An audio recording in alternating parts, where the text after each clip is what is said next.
Hello dear friends, welcome to Unacademy and WiFi study. सभी का हार्दिक अभिनंदन है मित्रों अनअकैडमी एंड वाईफाई स्टडी पर। कैसे हो आप लोग सब? राधे राधे, जय श्री कृष्णा। उम्मीद करता हूँ कि आप सकुशल होंगे, अच्छे होंगे मेरे दोस्तों। और सुबह वाली क्लास में अपन ने जो पढ़ा था, यानी कि इससे जस्ट पहले वाली क्लास में अपन ने जो पढ़ा था, वो भारत का सामान्य परिचय के बारे में अपन ने बात की थी। भारत का अक्षांश देशांतर रेखा और भारत का विस्तार, भारत की तटीय सीमा, इनके बारे में अपन ने चर्चा करी थी। अब अपन भारत के भौतिक प्रदेशों के बारे में पढ़ने वाले हैं।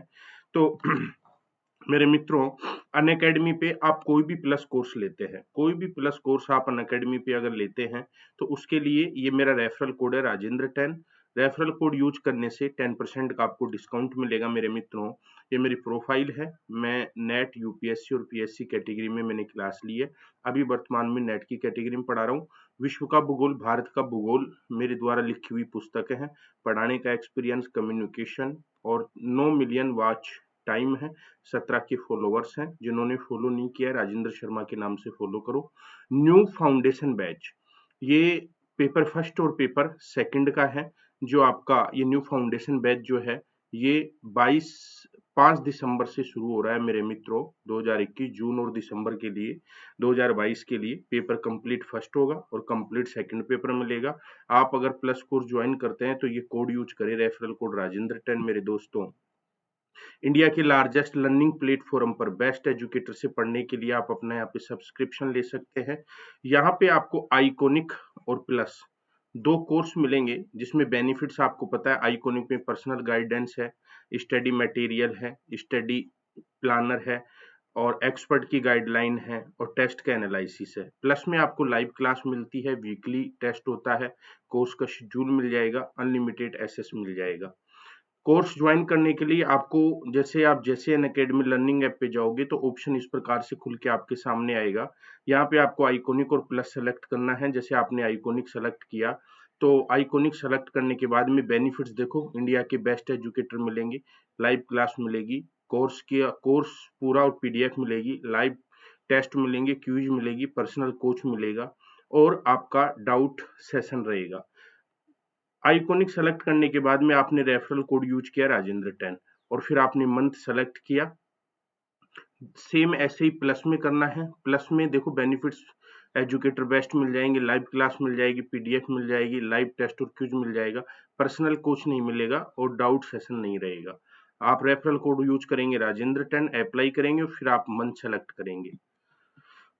बेनिफिट्स देखो मेरे मित्रों, आपको लाइव क्लास मिलेगी, टेस्ट सीरीज मिलेगी, अनलिमिटेड प्रैक्टिस कोर्स होगा, कोर्स का शेड्यूल होगा, पर्सनल कोच होगा, स्टडी प्लानर होगा, वीकली रिव्यू होगा, बूस्टर सेशन होगा, डाउट सेशन होगा, इंटरव्यू की तैयारी आप कर सकते हैं, स्टडी मटेरियल आपको मिलेगा। ये सारे बेनिफिट्स हैं।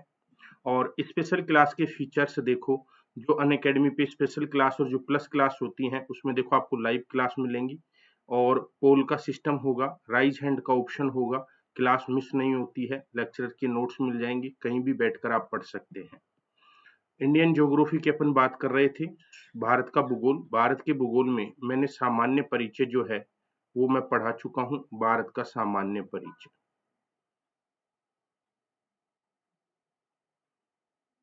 ये मैं पूरा करा चुका हूँ।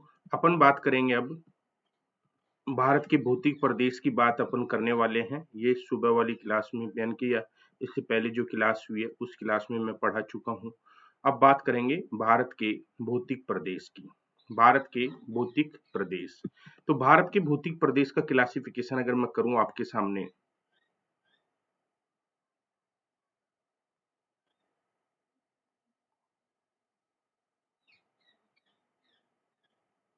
तो भारत के भौतिक प्रदेशों को दो भागों में अपन बांटेंगे मेरे दोस्तों। और दो भागों की अगर मैं बात करूं, एक है भौतिक दृष्टि से।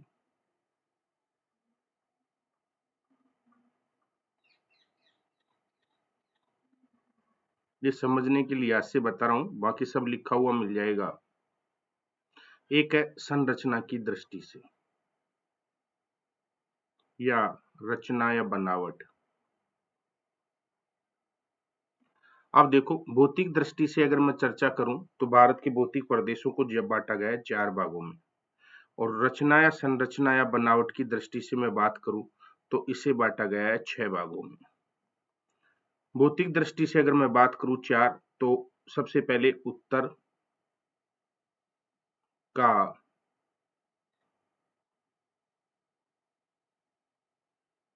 पर्वतीय भाग, जिसको हिमालय कहेंगे, एक नंबर है।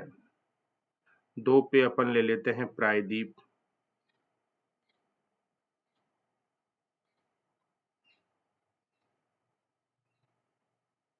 जो भारत का सबसे बड़ा भौतिक प्रदेश है। 3 पर अपन ले लेते हैं गंगा ब्रह्मपुत्र का मैदान।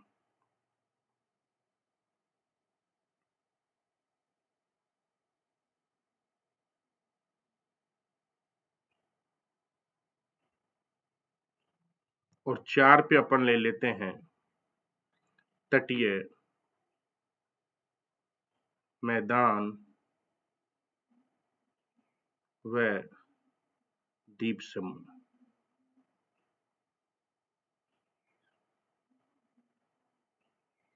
अब इधर देखो, रचना संरचना की दृष्टि से बात करें तो पहला, दूसरा, तीसरा बिल्कुल सेम है। चौथे पार्ट में इसको अलग कर देंगे, तटीय मैदान अलग,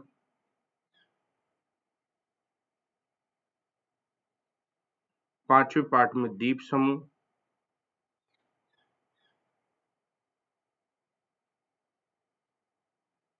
और छठे पार्ट में थार मरुस्थल।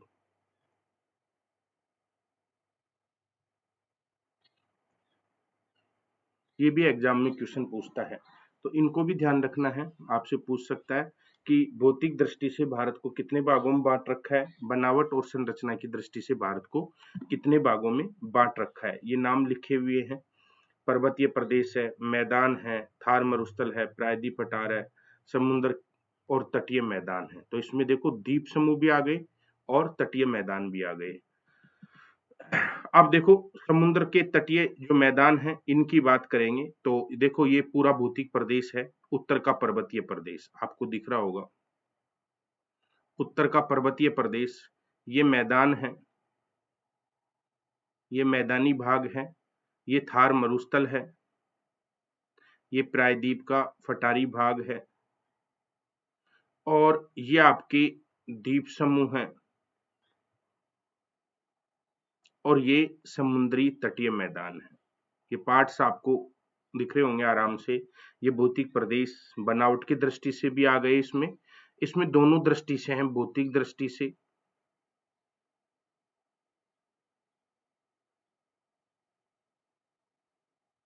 प्लस बनावट, दोनों दृष्टि से। ठीक है, संरचना भी आ गई है। 6 पार्ट्स देखो अब अलग अलग कलर में दिख रहे होंगे। उत्तर का पर्वतीय प्रदेश वाला पूरा ये उत्तर का पर्वतीय प्रदेश है, ये पूरा उत्तर का पर्वतीय प्रदेश है, ये पर्वतीय प्रदेश है, ये उत्तर का मैदान है ग्रीन कलर वाला, ये प्रायद्वीपीय फटारी भाग है पूरा, और ये आपके तटीय मैदान है जिसमें काठियावाड़, कन्नड़, मालाबार, उत्तरी सरकार, उत्कल, कोरोमंडल ये तटीय मैदान है। और ये द्वीप समूह है, ये आपके हैं अरब सागर के द्वीप समूह,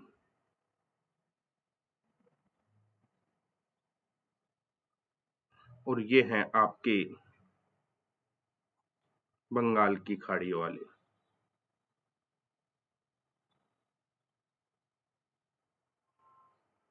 बंगाल की खाड़ी के द्वीप समूह। तो अब एक एक को बात करेंगे। सबसे पहले उत्तर का पर्वतीय क्षेत्र, सबसे पहले है उत्तर का पर्वतीय क्षेत्र। उत्तर का पर्वतीय क्षेत्र की अगर मैं बात करूं तो हिमालय का उदय 70 लाख वर्ष पूर्व कब गोंडवाना लैंड की यूरेशियन प्लेट की टक्कर के फलस्वरूप हुआ है। अब यहाँ पे यूरेशियन प्लेट का मेरे मित्रों आपके टकराव से, यानी कि टकराव का मतलब यहाँ पे अब कौन सी गति है, अभिसारी गति।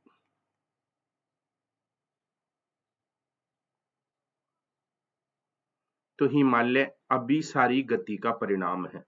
सीधा एग्जाम में आता है अपसारी का है या अभिसारी का है, तो टक्कर का मतलब है अभिसारी गति का परिणाम है। फलस्वरूप हुआ हिमालय के स्थान पर प्रारंभ में 33 नामक समुद्र था और राजस्थान की खाड़ी जिले इसी समुद्र की क्या है अवशेष हैं, जैसे सामर झील, पुष्कर झील, आना सागर, लूणकरणसर, डीडवाना, ये सब इसी के परिणाम हैं। अब देखो ये गोंडवाना लैंड की प्लेट है और ये यूरेशियन प्लेट है, ठीक है ना। गोंडवाना लैंड का मतलब है, इसको बोलेंगे इंडो ऑस्ट्रेलियन प्लेट, इंडो यानी कि इंडो का मतलब इंडियन, ऑस्ट्रेलिया संयुक्त प्लेट है, इंडो ऑस्ट्रेलियन प्लेट। इन दोनों के टकराव से ये देखो, ये जो बना ये बना हिमालय।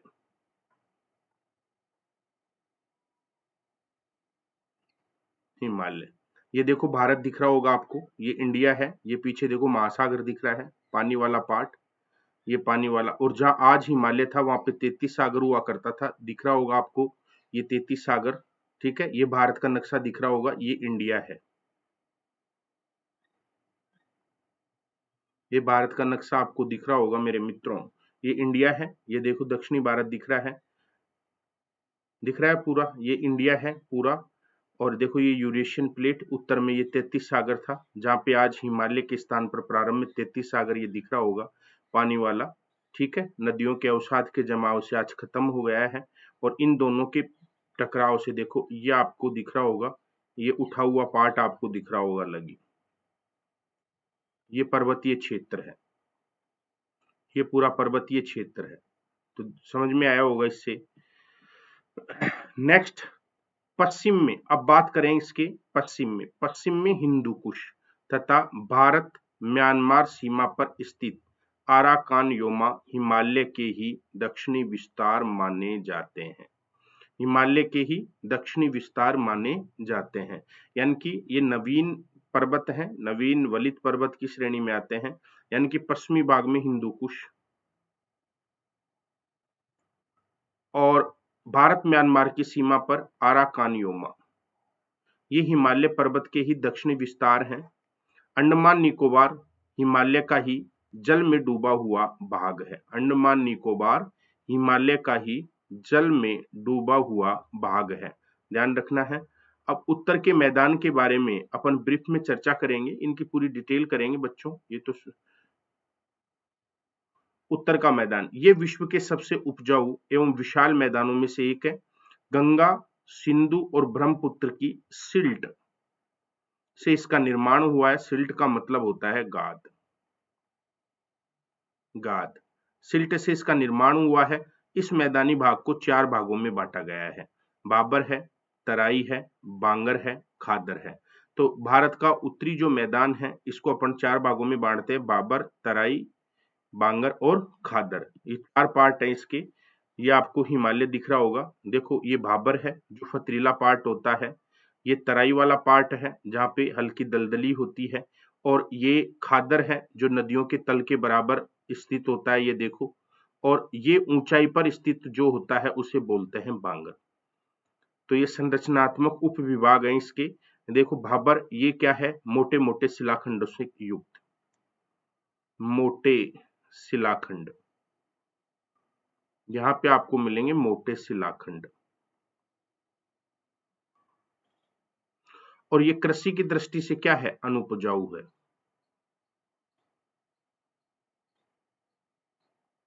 कृषि की दृष्टि से अनुपजाऊ है। और भाबर में मेरे मित्रों जो नदियां होती हैं, नदियां क्या हो जाती है, नदियां क्या हो जाती हैं, विलुप्त,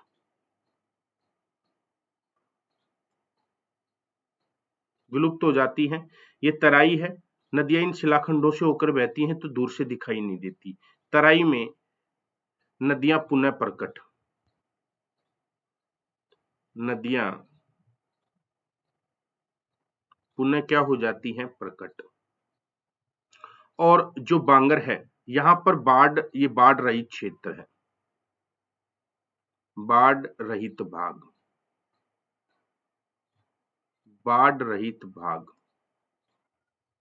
यहाँ पे बाढ़ नहीं आती है, और यहाँ पे पुरानी जलोढ़ मृदा पाई जाती है, पुरानी जलोढ़ मृदा। और खादर जो है ये बाढ़ युक्त बाग है, बाढ़ युक्त मैदान। और यहाँ पे नवीन जलोढ़ मृदा पाई जाती है, नवीन जलोढ़, यहाँ पे नवीन जलोढ़ मृदा पाई जाती है। यह आपको ध्यान रखना है, बाढ़ खादर में आती है क्योंकि नदियों के तल के बराबर स्थित है। बांगर जो है नदियों से ऊंचाई पर स्थित है, इसलिए बाढ़ नहीं आती है। और यहाँ पे पुरानी जलोढ़ मृदा पाई जाती है, जबकि खादर में प्रतिवर्ष मृदा बदलती रहती है, इसलिए इसे नवीन जलोढ़ मृदा का क्षेत्र बोला जाता है। भाबर की बात करें अब इनकी, तो यह हिमालय का पर्वत पदीय क्षेत्र है। पर्वत पदीय का मतलब होता है हिमालय के पांव में स्थित, जो कि नदियों द्वारा लाए गए कंकड़ पत्थरों से निर्मित है। इसकी चौड़ाई आधा से 1 किलोमीटर है, चौड़ाई, लंबाई की बात नहीं कर रहा मैं, ठीक है। तराई की बात करूं तो ये भाबर के आगे का क्षेत्र है, जो पर्वत पद के समानांतर फैला हुआ है। इसकी औसत चौड़ाई 50 किलोमीटर तक है। गोरखपुर से पीलीभीत तक गोरखपुर की तराई का विस्तार है 700 किलोमीटर। तराई नम भूमि होती है जहां सघन वृक्षारोपण होता है, मानचित्र में भी देखा होगा। नम का मतलब होता है आर्द्र, नम का मतलब होता है आर्द्र, यानी कि तराई दलदली मैदान भी है। तराई कैसे मैदान है? दलदली, ये भी आपको ध्यान रखना है। तराई कैसे मैदान है? दलदली, तराई दलदली मैदान भी है। और यहाँ पे सघन वृक्षारोपण पाया जाता है। बांगर की बात करूं तो ये तराई के आगे का भाग है, तराई का आगे का भूभाग है, जो नदियों द्वारा लाई गई सिल्ट से निर्मित है। दोमट मिट्टी से बना यह क्षेत्र अत्यंत उपजाऊ है, कृषि की दृष्टि से उपजाऊ क्षेत्र है। पंजाब से उत्तर प्रदेश तक बांगर का विस्तार है। पंजाब में बांगर को धाया कहा जाता है, पंजाब में बांगर को क्या कहते हैं? धाया, बाढ़ रहित क्षेत्र है। खादर की बात करूं तो यह बांगर की तुलना में अपेक्षाकृत निचला मैदान है, जो नदियों द्वारा लाई गई सिल्ट से भी अभी भी निर्मित हो रहा है, लेटेस्ट भी निर्मित हो रहा है, क्योंकि बाढ़ वाला मैदान है। नदियां प्रतिवर्ष मिट्टियां बदलती रहती हैं। बिहार और बंगाल खादर प्रदेश की, खादर प्रदेश में स्थित है, बिहार और बंगाल। तो बाढ़ का क्षेत्र है, बिहार में और बंगाल में अक्सर बाढ़ आया करती है, ये आपको ध्यान रखना है मेरे दोस्तों। थार के मरुस्थल की चर्चा करें तो राजस्थान में अरावली के पश्चिम का क्षेत्र मारवाड़ कहलाता है, पश्चिम का क्षेत्र मारवाड़ कहा जाता है। यह थार के मरुस्थल का भारतीय भाग है। इस क्षेत्र में औसत वार्षिक वर्षा 10 सेंटीमीटर है। यह क्षेत्र मारवाड़ी व्यापारियों के लिए जाना जाता है। इंदिरा गांधी नहर, ठीक है ना, और यहाँ पे जो कुएं होते हैं जिनको जोहड़ बोलते हैं, तथा खेजरी के वृक्ष के कारण इस क्षेत्र के परिदृश्य में बदलाव आया है। जोहर क्या होता है? जोहर ये कच्चे कुएं होते हैं, कच्चे पक्के कुएं, कच्चे पक्के कुएं, ये जोहर कहलाते हैं। और खेजड़ी यहाँ के प्रमुख वृक्ष हैं। राजस्थान के थार मरुस्थल में रोहिड़ा, खेजड़ी, कटीली वनस्पति सबसे ज्यादा पाई जाती है, यह आपको ध्यान रखना है। दक्षिण का फटारी भाग, यह एक विशाल फटार है जो विश्व का प्राचीनतम भूखंड है। ये प्राचीनतम भूखंड है, इसे गोंडवाना लैंड के नाम से भी जानते हैं। नर्मदा के उत्तर में अनेक पहाड़ भी इसी फटार के अंग हैं, जैसे अरावली, विंध्यन, सतपुड़ा, छोटा नागपुर का फटार, राजमहल की पहाड़ी, ये सब इसके उत्तर में है। नर्मदा के उत्तर के जो पहाड़ हैं वो प्रायद्वीप के ही भाग हैं, जैसे अरावली पर्वतमाला, विंध्याचल पर्वतमाला, सतपुड़ा, छोटा नागपुर और राजमहल की पहाड़ी, ये आपको ध्यान रखना है।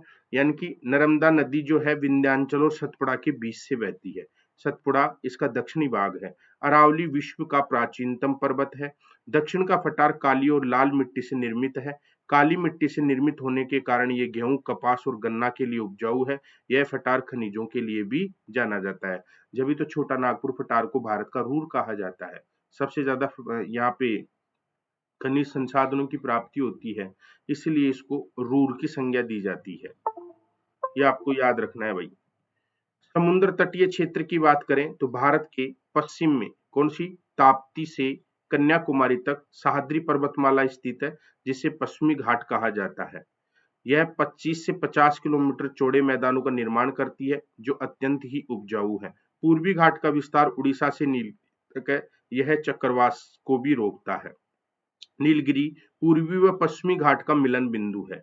जो नीलगिरी है, ये पूर्वी और पश्चिमी घाट का क्या है, मिलन बिंदु है। इसके दक्षिण में 3 पहाड़ियां हैं, जिन्हें पालनी की पहाड़ी कहते हैं, अन्नामलाई की पहाड़ी कहते हैं, कोडरडम की पहाड़ी कहते हैं। कोडरडम की पहाड़ियों का दूसरा नाम है इलायची। इलायची की पहाड़ी। तो नीलगिरी जो है, ये पूर्वी घाट को पश्चिमी घाट से मिलाने वाला बिंदु है। आपसे कई बार एग्जाम में पूछा हुआ है ये कि पूर्वी घाट को पश्चिमी घाट से किसके द्वारा जोड़ा जाता है। तो पूर्वी घाट को पश्चिमी घाट से जो जोड़ा जाता है मेरे परम मित्रों, ये नीलगिरी की पहाड़ी के द्वारा जोड़ा जाता है, मिलन बिंदु है ये ध्यान रखना है। पूर्वी घाट अपेक्षाकृत कटाफटा है। इसका पूर्वी जो घाट है, ये अपेक्षाकृत कटाफटा है। अतः पश्चिम घाट से होकर निकलने वाली अनेक नदियां इसी से होकर बंगाल की खाड़ी में गिरती हैं। कच्छ का रण, कच्छ के रण की बात करें तो रण क्या होता है, रण वास्तव में समुद्री दलदल है। जो रण है वो वास्तव में क्या है, समुद्री दलदल है। कच्छ का रण मैग्रोव वनस्पति, कच्छ का जो रण है, जैसे सुंदरवन मैग्रोव वनस्पति के लिए जाना जाता है, वैसे ही कच्छ का रण मैग्रोव वनस्पति तथा जंगली गधों के लिए जाना जाता है। अब मैग्रोव वनस्पति भारत के पश्चिमी बंगाल में सुंदरवन जो क्षेत्र है, वहां पे भी देखने को मिलती है, जिसकी जड़ें सामान्य वृक्षों की जड़ों के विपरीत होती है। और जंगली गधों के लिए जाना जाता है, जहां पेट्रोलियम के भंडार है। यहाँ किसके भंडार देखने को मिलेंगे आपको, पेट्रोलियम के भंडार। सर क्रीक जो आपका है, और कोरी क्रीक, सर क्रीक और कोरी क्रीक, सर क्रीक और कोरी क्रीक इसी क्षेत्र में स्थित है, जो भारत पाकिस्तान के मध्य विवादित क्षेत्र है। कच्छ के रण को बायोस्फीयर रिजर्व घोषित किया गया जा चुका है। लूणी नदी इसी रण में विलीन हो जाती है। राजस्थान से निकलने वाली जो लूणी नदी है, वो इसी में विलीन होती है मेरे मित्रों, और इसे बायोस्फीयर रिजर्व घोषित किया गया है। कच्छ के रण को जंगली गधे देखने को मिलते हैं, और यहाँ पे आपको मैग्रोव जो वनस्पति है वो भी आपको देखने को मिलती है। क्लियर है। ये इसका एक मानचित्र है जो दिख रहा होगा आपको, जैसे विवादित बिंदु भी, ये किसी क्षेत्र को लेकर देखो, ये दिख रहा होगा वाटर वार। अब यहाँ पे आपको ये पाकिस्तान है, पाकिस्तान का सिंध प्रांत, ठीक है। ये हमारा गुजरात है भारत का, ये पार्ट दिख रहा होगा, भारत का मानचित्र दिख रहा होगा। अब देखो ये विवादित है, दिख रहा है आपको, ये ग्रीन लाइन है। Green line is the border, ये बॉर्डर है जिस पे क्लेम करता है पाकिस्तान। पाकिस्तान कहता है कि मेरा विस्तार यहाँ तक है, मेरा विस्तार यहाँ तक है, ग्रीन लाइन तक क्लेम करता है पाकिस्तान। और ये डिस्प्यूट है इंडिया के बीच में, भारत और इंडिया के बीच में, ठीक है। और ये रेड लाइन है ना, ये रेड लाइन दिख रहा है, ये बॉर्डर है जिस पर क्लेम करता है इंडिया। ये देखो, ये 2 लाइन दिख रही हैं, एक तो रेड दिख रही है और एक आपको ग्रीन दिख रही है, ठीक है। अब ये सरक्रीक है, ये बीच वाला पार्ट आपको बहुत स्पष्ट दिख रहा होगा, ये सरक्रीक है। यानी कि रेड लाइन और ग्रीन लाइन के बीच में ये एक आपको नीला नीला पार्ट दिख रहा होगा, ये पार्ट पूरा सरक्रीक है। अब ये रेड लाइन है ना, भारत तो कहता है कि मेरा जो गुजरात है, मेरा जो पार्ट है, ये रेड लाइन तक है, यहाँ तक मेरा पार्ट है, तो सरक्रीक मेरा भाग हो गया, ठीक है। और पाकिस्तान ये कहता है कि जो ग्रीन लाइन है, यहां तक हमारा पाकिस्तान है, पाकिस्तान का पार्ट है ये, ठीक है। और सरक्रीक पाकिस्तान कहता है कि मेरा हो गया। तो आपको ये स्पष्ट इससे दिख रहा होगा, और ये लिखा हुआ भी साफ आपको दिख रहा होगा मेरे मित्रों, ये आपको पूरा कंप्लीट दिखाई दे रहा होगा। जो ये वाला पार्ट है, मैं थोड़ा हाईलाइटर लेके बता दूं आपको, देखो ये जो ये वाला पार्ट दिख रहा है, ये वाला पार्ट, ये वाला पार्ट, ये वाला पार्ट, ये वाले पार्ट पे तो पाकिस्तान ये कहता है कि यहां तक मेरा पाकिस्तान का विस्तार है, और ये बीच का जो सरक्रीक वाला पार्ट है, ये मेरे अधिकार क्षेत्र में आता है। जबकि इंडिया ये कहता है कि भाई साहब आप कहाँ खोए हुए हो, ये जो लाल लाइन दिख रही है, यहां तक हमारा इंडिया है और सरक्रीक हमारे भाग का पार्ट है। तो ये बिंदु, ये सरकरी के बीच वाला पार्ट है, ये विवादित है। अब आपको दिख गया होगा पूरा। उत्तर पूर्वी भारत की बात करें अपन, उत्तर पूर्वी भारत की बात करें तो यह सिक्किम तथा 7 अन्य राज्यों का समूह है उत्तर पूर्वी भारत, जिसे सेवन सिस्टर के नाम से जानते हैं।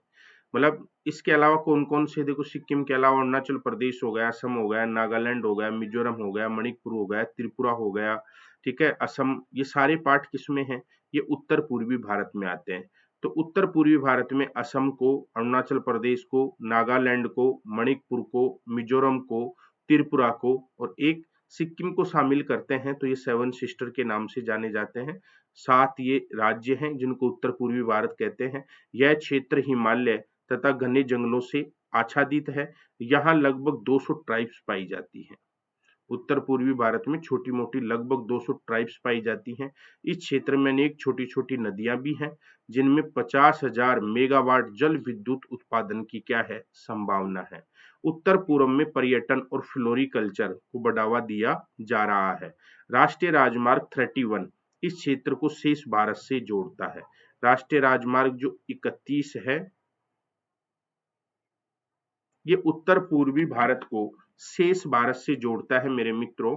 ये आपको ध्यान रखना है। राष्ट्रीय राजमार्ग 31 परीक्षा में कई बार प्रश्न पूछा हुआ है कि उत्तर पूर्वी भारत को शेष भारत से जोड़ने वाला नेशनल हाईवे कौन सा है, तो 31 जो है ये उत्तर पूर्वी भारत को शेष भारत से जोड़ता है मेरे मित्रों। यह सिलीगुड़ी गलियारे से निकलता है, जिसे चिकन नेक भी कहा जाता है। ये सिलीगुड़ी गलियारे से होकर निकलता है और इसी राष्ट्रीय राजमार्ग को चिकन नेक के नाम से भी जानते हैं।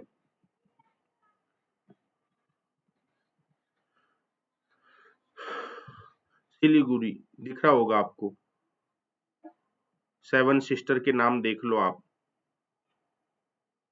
सेवन सिस्टर, ये सारा सेवन सिस्टर का पार्ट है। अरुणाचल प्रदेश हुआ, नागालैंड हुआ, मणिपुर हुआ, मिजोरम हुआ, त्रिपुरा हुआ, ठीक है, मेघालय, असम, ये सारा सेवन सिस्टम का पार्ट है। ये भूटान हो गया, ये नेपाल हो गया, बीच में आपका सिक्किम आ गया। तो ये सेवन सिस्टर लिख रहा होगा, सेवन सिस्टर, 7 बहनें।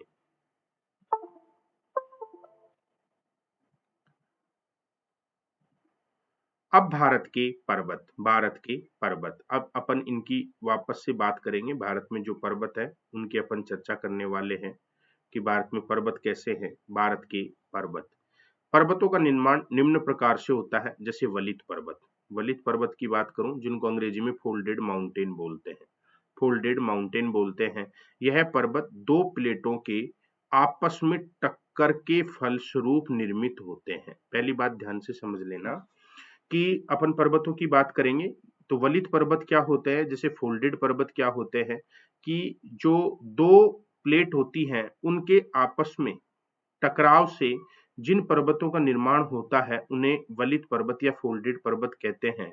और ये विश्व के सबसे ऊंचे होते हैं। ये विश्व के सबसे ऊंचे पर्वत है। जैसे एग्जाम्पल के लिए हिमालय फोल्डेड माउंटेन है, रोकी फोल्डेड माउंटेन है, एंडीज फोल्डेड माउंटेन है, एटलस फोल्डेड है और आल्पस फोल्डेड है। और ये सब नवीन पर्वत है। याद रखना है, जो फोल्डेड माउंटेन जो पर्वत है ये ऊंचे पर्वत होते हैं और 2 प्लेटों के आपस में टकराव से इनका निर्माण होता है। तो देखो, ये कॉन्टिनेंटल क्रस्ट है और ये ओशियन क्रस्ट है। दिख रहा होगा आपको, ये कॉन्टिनेंटल क्रस्ट है और ये ओशियन क्रस्ट है।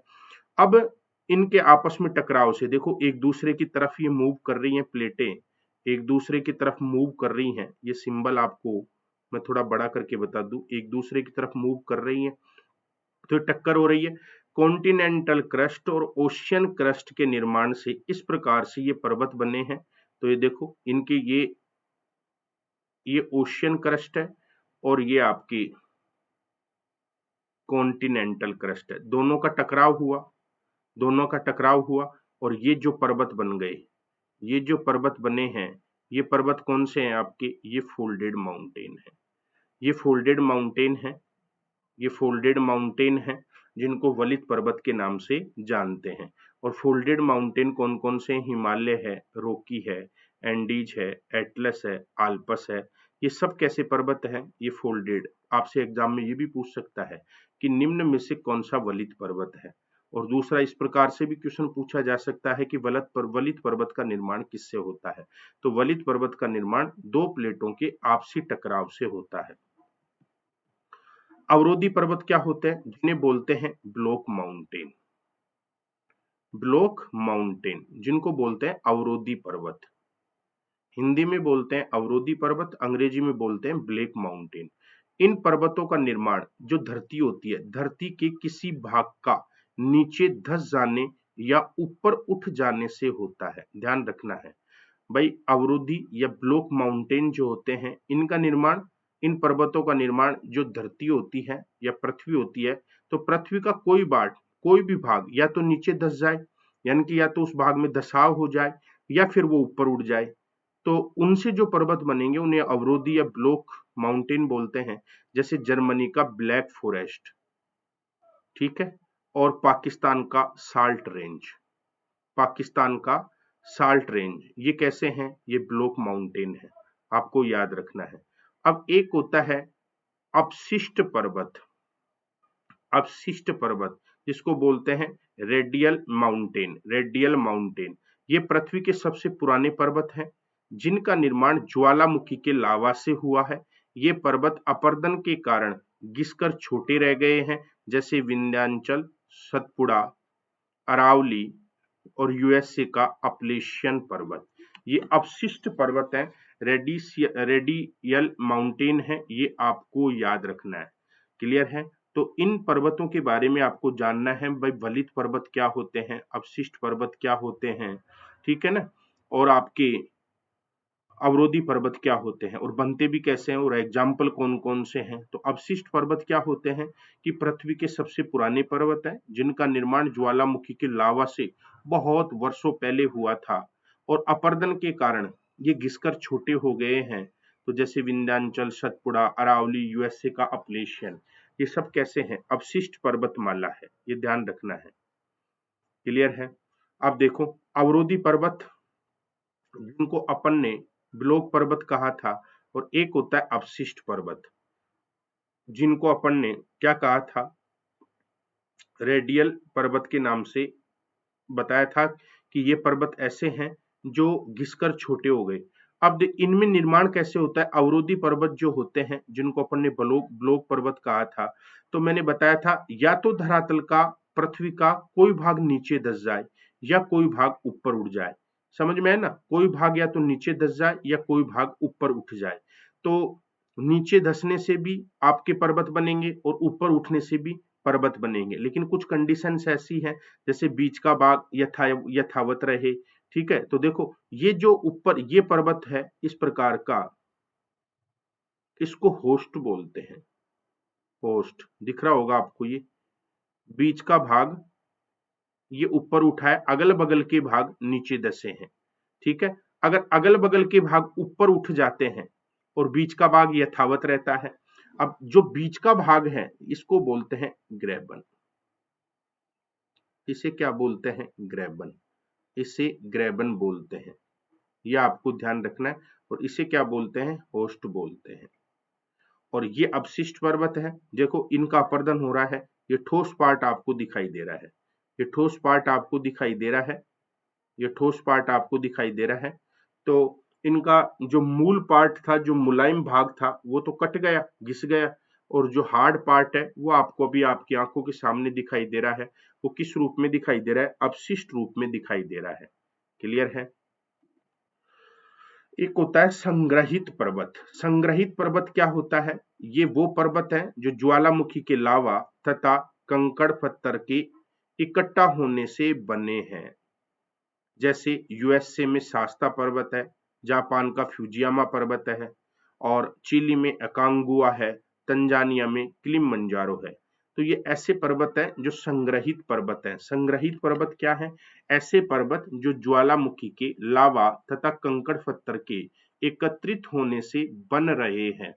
संग्रहित का मतलब आपने देखा होगा कि जब हवा चलती है और अपने साथ में धूल मिट्टी लेकर आती है तो उसको वो क्या करती है, जमा करती रहती है। उसको वो जमा करती रहती है मेरे परम मित्रों, और जैसे वो जमा करती रहती है तो कचरा इकट्ठा हो जाता है। सेम इसी प्रकार से ज्वालामुखी के लावा से धूल, राख, कंकड़, पत्थर आदि के इकट्ठा होने से, अब एक दिन में तो बनते नहीं है, इनमें हजारों लाखों साल लगती हैं, आदि के इकट्ठा होने से जो पर्वत बनता है उसे संग्रहित पर्वत कहते हैं। और संग्रहित पर्वत के एग्जाम्पल यूएसए में शास्ता है, जापान में फ्यूजियामा है, चिली में कांगुआ है, और आपकी तंजानिया में किलिमंजारो है। अब आपसे यहाँ से सुमेलित में क्वेश्चन पूछ सकता है कि कौन सा अवशिष्ट पर्वत है, कौन सा आपका वलित पर्वत है, कौन सा आपका संग्रहित पर्वत है, कौन सा आपका अवरोधी पर्वत है। इसके एग्जाम्पल आपसे पूछे जा सकते हैं, ये आपको ध्यान रखना है। तो मित्रों इन चीजों को अगर आप थोड़ा सा ध्यान दे के देख लोगे तो ये चीजें आपकी सारी क्लियर हो जाएंगी। अब पर्वत और इनकी चोटियां देखो, जैसे कराकोरम पर्वत है, तो कराकोरम की सबसे ऊंची चोटी है गोडविन आस्टीन। गोडविन आस्टीन है। अरावली की सबसे ऊंची चोटी कौन सी है, गुरु शिखर। विंध्यन की सबसे ऊंची चोटी अमरकंटक, यहाँ कभी बर्फ नहीं है लेकिन ऊंची ऊंची चोटी है लेकिन बर्फ नहीं है। और सतपुड़ा की धूपगढ़ सबसे ऊंची चोटी, अन्नामलाई की अन्नाईमुदी, नीलगिरी की दोदा बेटा, मिजोपाड़ी की ब्लू माउंटेन, पूर्वी घाट की विशाखापट्टनम, ठीक है ना, विशाखा, पूर्वी घाट की विशाखापट्टनम, और यहां पर है जिंदा गदा, जिंदा गदा, जिंदा गदा, छोटा नागपुर की पार्श्वनाथ, उत्तरी सादरी की कालसुबाई। उत्तरी सादरी की कह रहा है, ये उत्तरी सादरी की नहीं है, उत्तरी सादरी की बात कर रहा है, उत्तरी सादरी की कालसुबाई है। तो ये चोटियां भी देखना, यहाँ से सुमेलित में क्वेश्चन पूछता है, इसीलिए ये आपके सामने है। और ये सारा डेकोर जो किया है ये मेरे खुद के नोट्स थे। ये लिखने का काम, इसका टाइपिंग का काम, डेकोर करने का काम दुलार चंद ने किया है, जो यूजीसी नेट जेआरएफ का स्टूडेंट है मेरा अभी वर्तमान में, और वो अभी प्लस क्लास का स्टूडेंट है दुलार चंद। तो ये मेरे खुद के नोट्स थे, मैंने पढ़ाया था जो इनको नेट में बच्चों को, तो उन्हीं को उसने डेकोर किया है पूरा का पूरा, टाइप करना और इनको कलर्स देना, ये मानचित्र सेट करना, ये दुलार चंद का ही है। तो एक लाइक दुलार चंद के नाम। तो कराकोरम गोडविन आस्टीन है, अरावली गुरु शिखर, विंध्यन विंध्यन की अमरकंटक, सतपुड़ा की धूपगढ़, अन्नामलाई की अन्नाईमुदी, नीलगिरी की दोदा बेटा, मिजोपाड़ी की ब्लू माउंटेन, पूर्वी घाट की विशाखापट्टनम जिंदा गदा, छोटा नागपुर पठार की पार्श्वनाथ, उत्तरी सादरी की कालसुबाई। ये आपको ध्यान रखना है। दक्षिणी सादरी की कुद्रेमुख, दक्षिणी सादरी की कुद्रेमुख हिमालय की माउंट एवरेस्ट, ठीक है। और माउंट एवरेस्ट नेपाल तिब्बत में स्थित है। नेपाल में सागरमाथा और तिब्बत में इसे चोमालांगबा कहा जाता है। मतलब माउंट एवरेस्ट है ना, ये नेपाल और तिब्बत के बॉर्डर पर है, ठीक है। नेपाल में माउंट एवरेस्ट को क्या किस नाम से जानते हैं, सागरमाथा के नाम से, और तिब्बत में से चोमा लांगबा के नाम से जानते हैं। एक चीज और देख लेना मेरे मित्रों, अगर आपसे पूछे कि सह्याद्री की सबसे ऊंची चोटी कौन सी है, सह्याद्री, तो सह्याद्री की सबसे ऊंची चोटी है कुद्रेमुख, कुद्रेमुख। और आपसे पूछे पश्चिमी घाट की सबसे ऊंची चोटी कौन सी है, पश्चिमी घाट की ऊंची चोटी पूछे तो भी आपको जवाब देना है कुद्रेमुख, तो भी आपको जवाब क्या देना है, कुद्रेमुख। उत्तरी सादरी की पूछे, उत्तरी सादरी, तब आपको जवाब देना है कालसुबाई।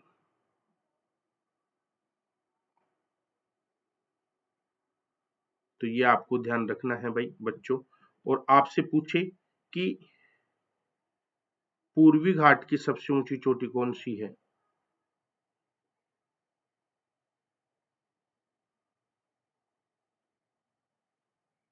जिंदा गदा, ये पूर्वी घाट की सबसे ऊंची चोटी है। दक्षिणी भारत की सबसे ऊंची चोटी,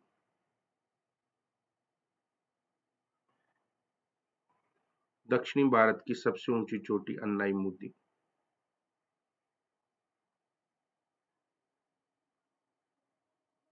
मध्य भारत की सबसे ऊंची चोटी,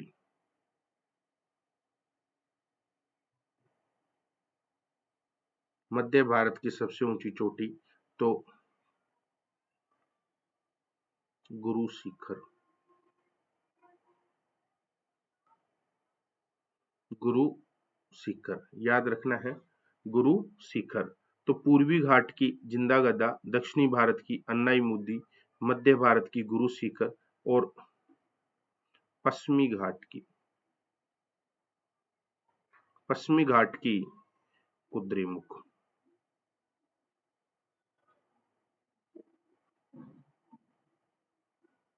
कुद्रेमुख, ये आपको ध्यान रखना है बच्चों, आपसे पूछा जा सकता है, ये आपसे पूछा जा सकता है। और भारत की सबसे ऊंची चोटी पूछे, भारत की सर्वोच्च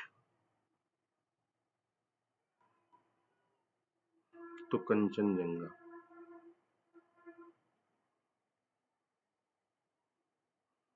केटू जो चोटी है, केटू जिसको गोडविन आस्टीन कहते हैं, ये पीओके में है, पीओके पाक अधिकृत कश्मीर में, पाक ऑक्यूपाई कश्मीर में है। केटू जो है ये पीओके में है, पाक अधिकृत कश्मीर में है। तो ये सारी चीजें मैंने आपको एक एक बता दी है, कौन सी कहाँ पे है ये ध्यान रखना है। क्लियर है? अब ये चोटियां देखो, आपको दिख रही होगी, K two, Godwin Austen, mount Everest, Parasnath, blue mountain, Mahendragiri, Dhupgarh, Kalsubai और गुरु शिखर, दोदा बेटा, दोदा बेटा, अन्नाईमुदी, लोकेशन में देख लेना, अंडमान निकोबार में सैडल पीक, और ये है मुलैगिरी। ये भारत की चोटियां हैं, भारत की चोटियां,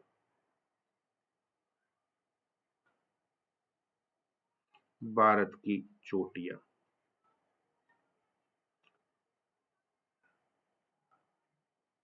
अब आपको लोकेशन भी नजर आ रही होगी,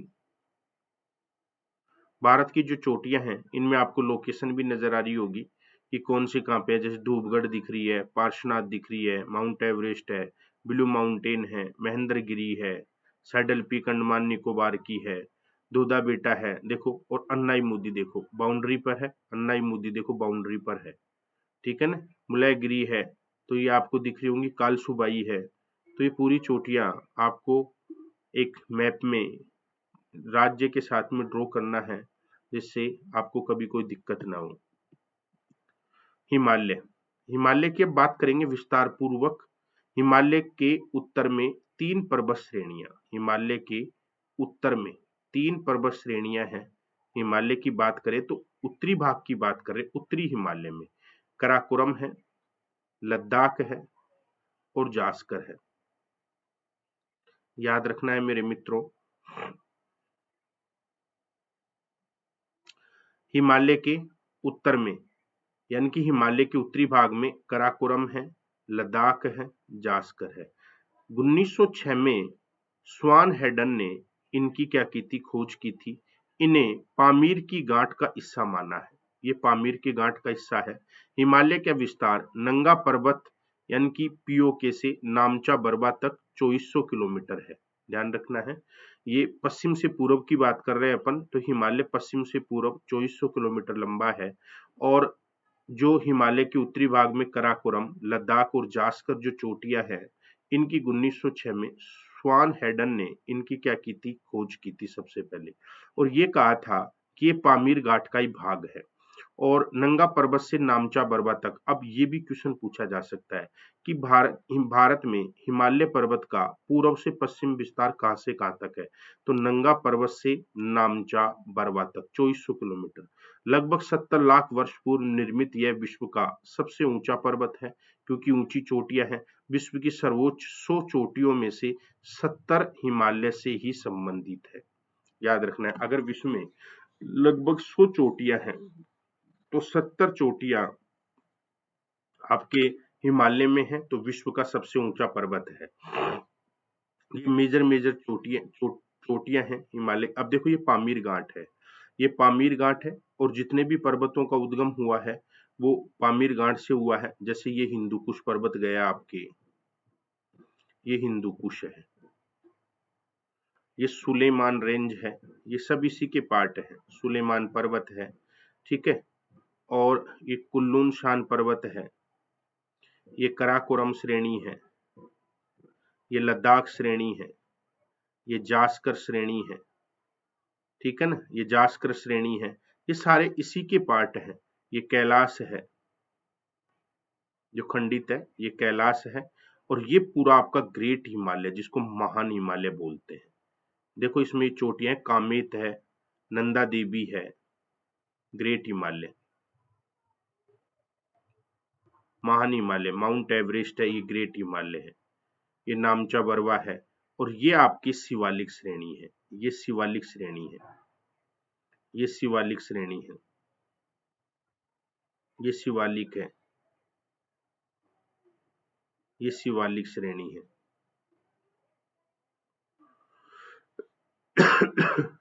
ये शिवालिक श्रेणी है, तो ये पूरा हिमालय है। इस वाले को देखो, ये है ग्रेट हिमालय, लिखा हुआ है ग्रेट हिमालय, ठीक है ना, ये ग्रेट हिमालय है, महान हिमालय। और ये पूरा का पूरा पार्ट जो जास्कर है, लद्दाख है, ये ट्रांस हिमालय है, ट्रांस हिमालय।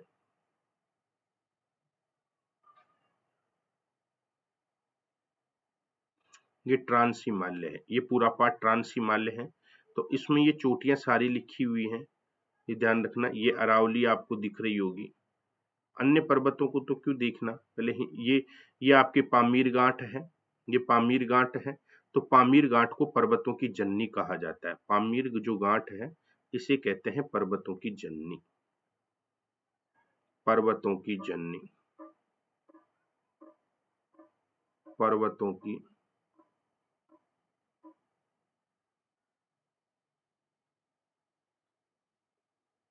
जननी। पामीर घाट को पर्वतों की क्या कहते हैं? जननी कहते हैं, पर्वतों की जननी, ध्यान रखना है। हिमालय वास्तव में 3 समानांतर श्रृंखलाओं का योग है। हिमालय क्या है? ये इनका योग है, 3 समानांतर श्रृंखलाओं का योग है, जिसमें अपन ने देखा महान हिमालय, लघु हिमालय और आउटर हिमालय, बाएं हिमालय। महान हिमालय जिसको हम ग्रेट हिमालय कहते हैं, महान हिमालय को हम क्या कहेंगे? ग्रेट हिमालय कहते हैं। ग्रेट हिमालय की अपन चर्चा करें मेरे परम मित्रों, ग्रेट हिमालय की अपन चर्चा करें तो इसे आंतरिक हिमालय, इसे वृहत हिमालय और इसे हिमाद्री हिमालय कहा जाता है। इसकी औसत ऊंचाई 6100 मीटर है। एवरेज की बात करें 4500 मीटर की ऊंचाई से हिम रेखा प्रारंभ हो जाती है। इसकी चौड़ाई 25 किलोमीटर है। तो महान हिमालय जिसे ग्रेट हिमालय कहते हैं, इसे आंतरिक हिमालय, इसे वृहत हिमालय, इसे हिमाद्री हिमालय कहा जाता है। इसकी औसत ऊंचाई 6100 मीटर है। 4500 मीटर की ऊंचाई से हिमरेखा प्रारंभ हो जाती है।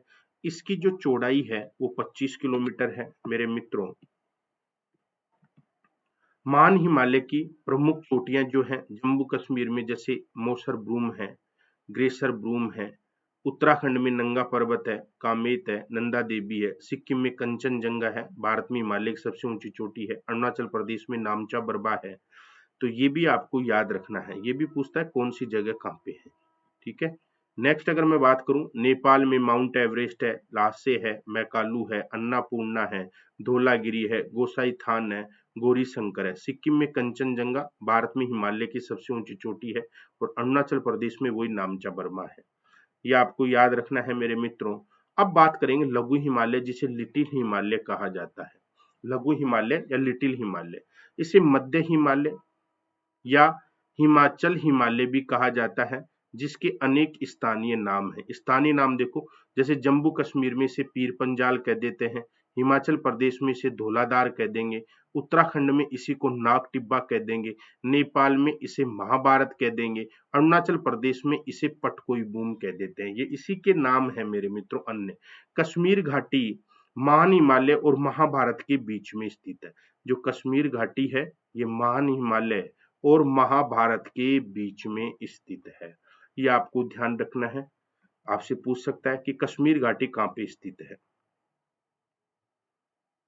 कौन से दो पर्वत श्रेणियों के बीच में स्थित है। पूछ सकता है लिटिल हिमालय को हिमाचल प्रदेश में किस नाम से जानते हैं, उत्तराखंड में किस नाम से जानते हैं, नेपाल में किस नाम से जानते हैं। अरे ये लघु हिमालय के नाम है। ये जो लघु हिमालय है उसी के नाम है मेरे मित्रों। लघु हिमालय के नाम है ये पीर पंजाल, धौलाधार, नाग टिब्बा, महाभारत, ये सब इसी के नाम है। पटकोई बूम लिटिल हिमालय के, याद रखना है। लघु हिमालय बोलते हैं। और यहाँ पे घास के मैदान भी पाए जाते हैं। क्या पाए जाते हैं यहाँ पे? घास के मैदान, घास के मैदान, घास के मैदान, ये आपको ध्यान रखना है। लघु हिमालय की निचली ढालों पर देखो, लघु हिमालय के निचले ढालों पर घास के मैदान पाए जाते हैं, जिन्हें कश्मीर में मर्ग, जैसे सोनमर्ग, गुलमर्ग, खिलमर्ग कहा जाता है। उत्तराखंड में उन्हें बुग्याल या पयार कहा जाता है। शिमला, मसूरी, नैनीताल, काठमांडू, दार्जिलिंग के मध्य हिमालय इसी हिमालय में स्थित है। ये मध्य हिमालय में स्थित है। शिमला है, मसूरी है, नैनीताल है, काठमांडू है, दार्जिलिंग है, ये मध्य हिमालय में स्थित है। मध्य हिमालय की औसत ऊंचाई 3050 मीटर तथा औसत चौड़ाई 80 से 100 किलोमीटर है। अब ये फैक्चुअल चीजें हैं, ये सब आपको याद रखनी है। मानचित्र में भी मैंने आपको शो करा रखा है। आउटर हिमालय, बाएं हिमालय जिसको बोलेंगे आउटर हिमालय, इसे शिवालिक के नाम से जानते हैं। इसका विस्तार भारत की ओर है। इसकी औसत ऊंचाई 1220 मीटर है और औसत चौड़ाई 10 से 50 किलोमीटर है। इसका विस्तार कोटवार पीओके से कोसी नदी बिहार तक है। बाएं हिमालय के पश्चिमी भाग पर दून तथा पूर्वी भाग पर द्वार पाए जाते हैं। ये क्या है? ये घाटियां हैं। ये क्या है? घाटियां, जिन्हें पूर्वी भाग में द्वार कहते हैं जैसे हरिद्वार, और पश्चिमी भाग में दून कहते हैं जैसे देहरादून, कोटली, दून। ये याद रखना है। जो द्वार और दून क्या है? ये घाटियां हैं, जो जैसे देहरादून हुआ, कोटली दून हुआ, हरिद्वार हुआ, और ये आउटर हिमालय के पार्ट है। ये आपको याद रखना है। हिमालय का विस्तार पूर्वोत्तर भारत में नागा पहाड़ी नागालैंड और लूसाई की पहाड़ी मिजोरम तथा अराकान योमा भारत म्यांमार की सीमा पर हिमालय का ये दक्षिणी विस्तार है। याद रखना है। यानी कि भारत के पूर्वोत्तर भारत की बात करूं, यानी कि भारत के उत्तर पूर्वी भाग में मैं बात करूं, तो नागा पहाड़ी जो नागालैंड में है, लूसाई की जो पहाड़ी मिजोरम में है, और अराकान योमा जो भारत और म्यांमार सीमा के बीच में स्थित है, हिमालय का दक्षिणी विस्तार है। मेघालय में गारो की पहाड़ी, खासी की पहाड़ी, जयंती की पहाड़ी भी हिमालय का ही विस्तार है। याद रखना है। मैं प्लेटू की बात नहीं कर रहा, पहाड़ियों की बात कर रहा हूं। समझ में है ना? मेघालय में गारो की पहाड़ी, खासी की पहाड़ी, जयंती की पहाड़ी हिमालय का भाग है, लेकिन शिलोंग फटार, शिलोंग या मेघालय प्लेटू, मेघालय प्लेटू, प्लेटू का मतलब फटार, ये प्रायद्वीप का भाग है। ये किसका भाग है? प्रायद्वीप का। ये प्रायद्वीप का भाग है। ये आपको ध्यान रखना है मेरे मित्रों, आपसे पूछ सकता है। हिमालय के दर्रे देखो, दर्रे क्या होते हैं? दो पर्वतों के मध्य वह स्थान जो प्रवेश मार्ग का कार्य करते हैं। यह कुछ फीट से लेकर किलोमीटर तक चौड़े होते हैं। भारत में सर्वाधिक प्रसिद्ध दर्रे हिमालय में हैं, जैसे खैबर दर्रा काबुल को पेशावर से जोड़ता है, बोलन दर्रा सिंधु को बलूचिस्तान से जोड़ता है, कराकोरम दर्रा भारत का सबसे उत्तरी दर्रा है, भारत का सबसे उत्तरी दर्रा है। यह आपको ध्यान रखना है। और खैबर दर्रे की मैं बात करूं तो काबुल को पेशावर से जोड़ता है, और बोलन दर्रे की बात करूं तो सिंधु को बलूचिस्तान से जोड़ता है। तो ये खैबर बोलन, ये भी याद रखना है।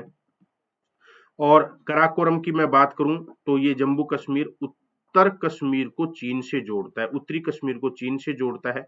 बारालाचा की मैं बात करूं हिमाचल प्रदेश में मुंडी को लेह से जोड़ता है। जोजिला की बात करूं कश्मीर में श्रीनगर को लेह से जोड़ता है। पीर पंजाल की बात करें तो श्रीनगर को मुजफ्फराबाद से जोड़ता है। बनियाल की बात करूं तो जम्मू कश्मीर में पीर पंजाल में जम्मू को श्रीनगर से जोड़ता है। रोहतांग की बात करूं तो हिमाचल प्रदेश में मनाली को लेह से, और इसे नदियों का गार्ज कहा जाता है। छिपकिला की बात करूं हिमाचल प्रदेश में शिमला को तिब्बत से जोड़ता है। माना दर्रा की बात करूं उत्तराखंड में कैलाश मानसरोवर के लिए ये मार्ग उपलब्ध कराता है। तो कौन सा दर्रा किसको जोड़ता है ये भी आप लोगों को याद रखना है, क्योंकि आपके एग्जाम के ये पार्ट है, एग्जाम के भाग हैं, यहाँ से क्वेश्चन पूछ सकता है। ये सारे दर्रे आपके सामने हैं, कौन सा दर्रा कहाँ पे है, प्रमुख दर्रे।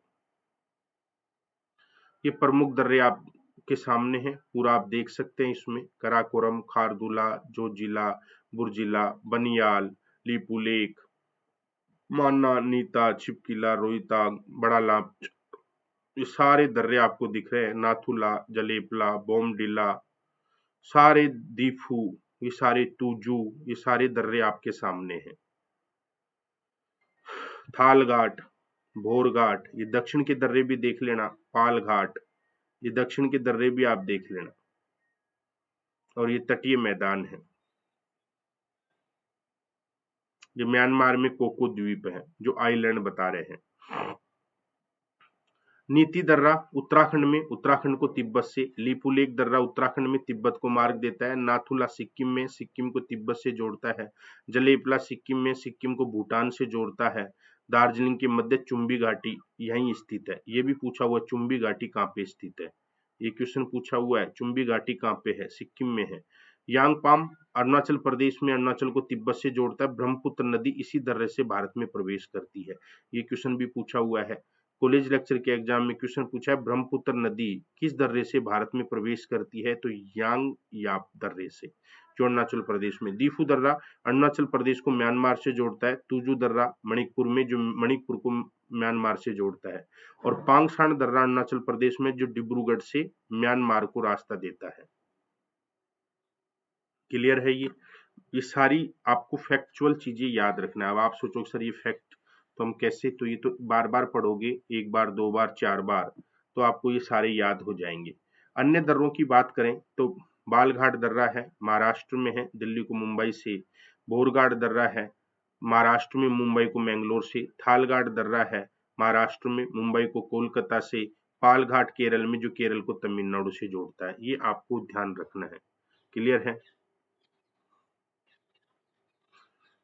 तो ये थालघाट, भोरघाट, बालघाट, पालघाट, ये दर्रे भी आपको याद रखना है। क्लियर है ना। ये थालघाट है, ये भोरघाट है, ये बालघाट है, और ये पालघाट है। इनके भी नाम आपको याद रखने हैं। अब बात करेंगे भारत की नदियां, रिवर्स ऑफ इंडिया, भारत की नदियां। तीसरा पार्ट हम शुरू करने जा रहे हैं, भारत की नदियां। तो भारत की जो नदियां हैं ये तीसरा पार्ट है, और इन नदियों का जो पार्ट है इसको अपन नेक्स्ट क्लास में पूरा करेंगे मेरे मित्रों। नेक्स्ट क्लास में इसको पूरा करेंगे। तो भारत का सामान्य परिचय आपका पूरा हो गया है। भौतिक प्रदेश के बारे में मैं फैक्चुअल चीजें आपको रिविजन करवा चुका हूँ। अनअकैडमी पे 5 दिसंबर से ज्योग्राफी के लिए मेरा प्लस कोर्स आ रहा है, तो जिन विद्यार्थियों को ज्वाइन करना है वो ज्वाइन कर सकता है। और वहां पे हम इंडियन ज्योग्राफी ही शुरू करने वाले हैं सबसे पहले 5 दिसंबर से। पेपर फर्स्ट और पेपर सेकंड दोनों के लिए आ रहा है। पेपर सेकंड में मैं ज्योग्राफी कंप्लीट पार्ट आपको कराऊंगा और बढ़िया समझ में आएगा। पेपर फर्स्ट में लगभग 7-8 यूनिट आपको कवर कराऊंगा, जिसमें टफ से टफ पार्ट आपको आसान से आसान भाषा में बताऊंगा और बढ़िया अच्छे समझ में आएगा। तो आप मेरे से जुड़ सकते हैं। अनअकैडमी पे जुड़ने के लिए आप कोई भी कोर्स लेते हैं तो आप कैपिटल अक्षर में ये रेफरल कोड यूज करें, राजेंद्र 10।